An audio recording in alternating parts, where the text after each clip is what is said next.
ఓం సాయిరామ్. సాయి భక్తులందరికీ నమస్కారం అండి. అందరూ ఎలా ఉన్నారు ఫ్రెండ్స్? మన సాయినాథుని దయ వల్ల అందరూ బాగుండాలి మనస్ఫూర్తిగా కోరుకుంటూ ఈ వీడియోనైతే స్టార్ట్ చేస్తున్నాను. ఇక ఈ రోజుల్లో బాబాగారు ఎప్పటిలానే ఒక మంచి సందేశాన్ని మనందరి ముందుకు తీసుకువచ్చారు. మరి బాబాగారు ఈ రోజు మనకి ఇవ్వబోతున్న ఆ సందేశం ఏంటో ఆ సాయినాథుని మాటల్లోనే విందామా? తల్లి, అతి త్వరలోనే నువ్వు మంచి జీవితాన్ని పొందబోతున్నావు. నా పూర్తి ఆశీర్వాదాన్ని నీకు అందిస్తాను బిడ్డా. నమ్మి ఈ క్షణమే ఇది విను అని బాబాగారితో చెప్తున్నారు. మరి బాబాగారు మనకేం చెప్పబోతున్నారో, ఎలాంటి వార్తను తీసుకువచ్చారో ఆ సాయినాథుని మాటల్లోనే విందామా? తల్లి, ఇక దేనికి కూడా అస్సలు దిగులు పడకమ్మా. నేను ఎప్పుడూ నీతోనే ఉన్నాను బిడ్డా. అస్సలు నిర్లక్ష్యం చేయకు. అసలు నువ్వు దేనికి కూడా భయపడకు. నువ్వు ఏది కోరుకున్నా సరే అది తీరడం లేదు అని, నువ్వు అనుకున్నవన్నీ వ్యతిరేకంగా జరుగుతున్నాయి అని, ఇక ఎప్పుడు బాబా నా జీవితం ఆనందంగా ఉండేది అని మనసులో ప్రశ్న మీద ప్రశ్న మొదలవుతుంది కదా. నాకు తెలుసు బిడ్డా. అయినా సరే నువ్వు దిగులు పడకు. ఎందుకంటే రాత్రి పోతేనే కదా తల్లి వెలుగును చూడగలవు. అలానే కష్టాలను దాటితేనే కదా నువ్వు ఆనందాన్ని పొందగలవు. ఇదే తల్లి జీవితం అంటే. ఈ ఒక్క విషయాన్ని నువ్వు తెలుసుకున్నట్లయితే నీ జీవితం నందనవనమవుతుంది. అలా కాకుండా చిన్న విషయానికే బాధపడుతూ భయపడుతూ కూర్చుంటే ఎలా చెప్పు? జీవితాన్ని నువ్వు సంతోషంగా ఎలా జీవించగలవు? లక్ష్యాన్ని ఎలా చేరుకోగలవు? గెలుపుని ఎలా సాధించగలవు? నువ్వే చెప్పు. ఒక్కసారి ఆలోచించు. నీకే అర్థమవుతుంది.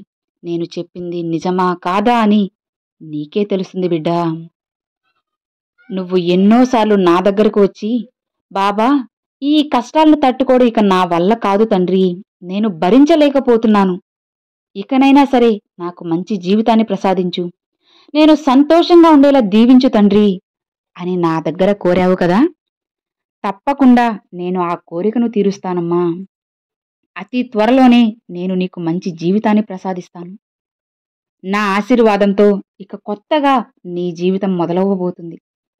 అవును బిడ్డా, నేను నీకు మొదట్లోనే చెప్పాను కదా, ఈ సంవత్సరం అంతా నీకు మంచిగా అవుతుంది, మంచి మార్పులు నీ జీవితంలో వస్తాయి అని. అలానే ఈ సంక్రాంతికి నీకు ఒక మంచి బహుమతిని కూడా అందిస్తున్నానని. ఇక దేనికి భయపడకు.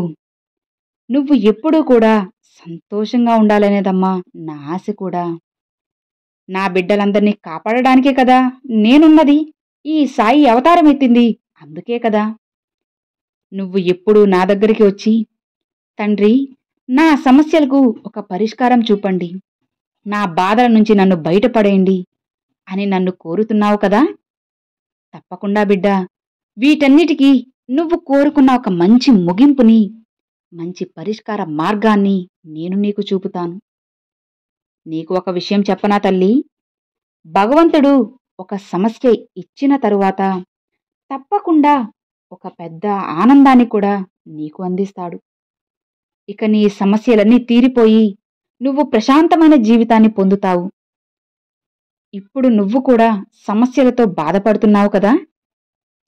నీకోసం ఒక మంచి జీవితం ఎదురు చూస్తుంది. ఇప్పుడు నీ మనసులో ఉన్న కొన్ని ప్రశ్నలకు సమాధానం దొరికింది కదా. నేను ఏం చేస్తున్నానో నాకు తెలియడం లేదు సాయి. నాకు ఒక దారి ఏర్పరిచావు, కానీ ఆ దారిలో నేను ఎలా వెళ్ళాలో నాకు ఏమీ తెలియడం లేదు, అసలు దారి సరిగా కనిపించడం లేదు అని మళ్ళీ బాధపడుతున్నావు. నన్ను వెన్నుపోటు పొడిచి నమ్మక ద్రోహం చేసిన వాళ్లతో నేను కాలాన్ని ఎలా గడపాలి బాబా, వాళ్ళందరినీ ఎలా ఎదుర్కోవాలి అని అడుగుతున్నావు. నువ్వు ఎలాంటి పరిస్థితిలో ఉన్నా సరే తప్పకుండా నిన్ను నేను రక్షిస్తానమ్మా. వ్యతిరేకమైన సమస్యలను తప్పించుకుని వెళ్తున్నావు కదా. కానీ బిడ్డా, కొద్దిగా మార్పు జరుగుతుంది. ఇప్పుడు అలాంటి సమస్యలను కూడా నువ్వు ఎదుర్కొంటున్నావు. నీకున్న ప్రతి సమస్యలను ధైర్యంగా ఎదిరించి నిలబడుతున్నావు. నా మాటలు సందేశాలు విని ధైర్యంగా ఉన్న నిన్ను చూస్తే నాకు చాలా గర్వంగా సంతోషంగా ఉంది. దీనికోసమే నీకు సంక్రాంతికి ఒక బహుమతి ఇవ్వాలి అనుకుంటున్నాను. అందుకోవడానికి సిద్ధంగా ఉండు బిడ్డా. త్వరలోనే నీకు పట్టరాని ఆనందం రాబోతుంది. నేను నీ ఇంట అడుగు పెట్టబోతున్నానమ్మా.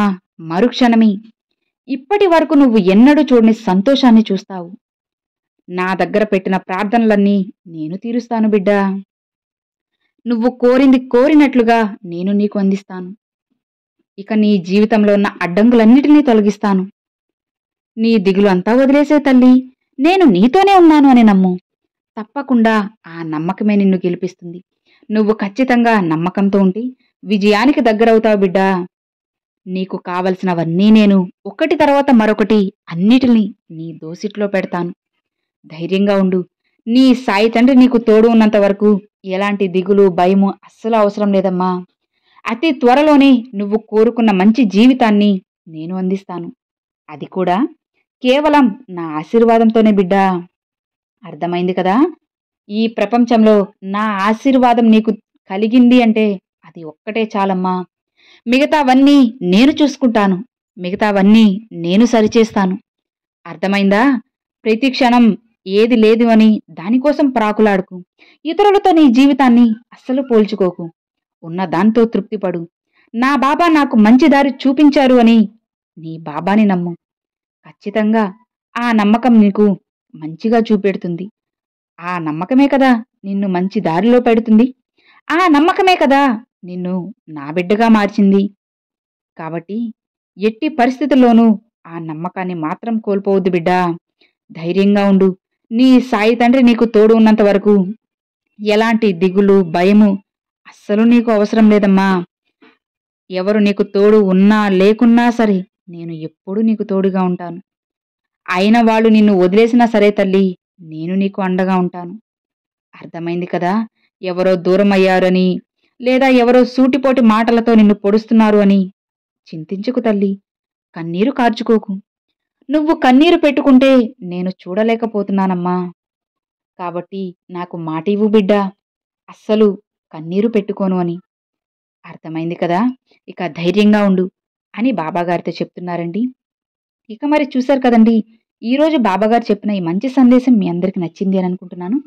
మరి ఈ బాబాగారు ఈరోజు మనకి ఎలాంటి వార్తను తీసుకొచ్చారంటే, చిన్న చిన్న విషయాలకి ఎవరో దూరం అయ్యారు అని చెప్పి లేదా ఎవరో ఏదో మాట అన్నారు అని చెప్పి బాధపడకుండా సంతోషంగా ఉండాలి అని చెప్పి బాబాగారు మన కోసం ఒక మంచి సందేశాన్ని తెచ్చారు. అలానే బాబాగారు మనల్ని ఒక మాట ఇవ్వమని కోరుతున్నారనమాట. అది ఏంటి అంటే, చిన్న చిన్న విషయాలకు బాధపడిపోతూ కన్నీరు పెట్టుకుంటూ ఇక ఇంతే బాబా నా జీవితం అని చెప్పి ఎప్పుడూ బాధపడకుండా బాబాకి మాట ఇవ్వమన్నారు. చిన్న చిన్న విషయాలకు నేను కన్నీరు పెట్టుకోను బాబా, దేనినైనా సరే ధైర్యంగా ఎదుర్కొని నిలబడతాను అని చెప్పి బాబాగారు మనకి మాట ఇవ్వమని అయితే అడుగుతున్నారు. ఎవరైతే మాట ఇచ్చి బాబాగారి దారిలో నడుస్తామో ఖచ్చితంగా వాళ్ళ జీవితం అనేది చాలా సంతోషంగా అద్భుతంగా ఉంటుందన్నమాట.